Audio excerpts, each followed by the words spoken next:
Hi friends, என்னடா எப்படி டிஷ்ஷோட ரவை இப்போ என்னமோ மரத்தை காட்டான்னு பார்க்குறீங்களா? விஷயம் இருக்குங்க, வாங்க சொல்கிறேன். இப்போ வீடியோக்குள்ளே போகலாமா? நானும் என் பையனும் வாக்கிங் போயிட்டுருக்கப்ப இந்த மரம் என் கண்ணில் பட்டுச்சு. இதை பற்றி நான் எங்கள் அம்மாட்ட கேட்டேன். என்னம்மா இது புதுசாக இருக்கேன்னு கேட்டப்போ தான் எங்கள் அம்மா இந்த மரத்து பேரை சொன்னாங்க. அதுக்கு முன்னாடி இந்த இலையை நீ கொஞ்சம் கிள்ளி பாரு அப்படின்னு சொல்லி சொன்னாங்க.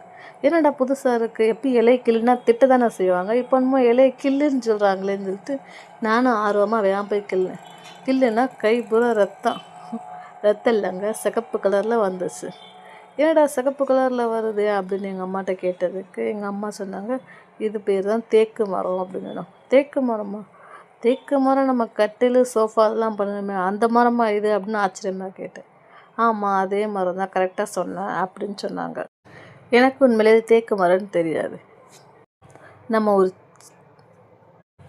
நம்ம ஒரு செடியோ இல்லை மரமோ எப்படி பார்ப்போம்? ஒன்று அதை கிள்ளி மோந்து பார்ப்போம், ஒரு சில செடியோ கொடியோ பார்த்தோன்னு தெரியும். ஆனால் இதே மாதிரி தான் இந்த தேக்கு மரமும். இதை கிள்ளி பார்த்தா அதில் இருந்து ரெட் கலரில் நம்ம கையில் மருதாணி மாதிரி தெரியும்.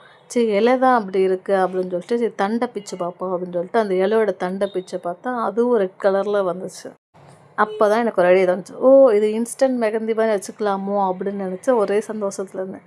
அப்புறம் வீட்டுக்கு வந்து சரி கழுவி பார்ப்போன்னு பார்த்தேன், அது ஃபுல்லாக போயிடுச்சு.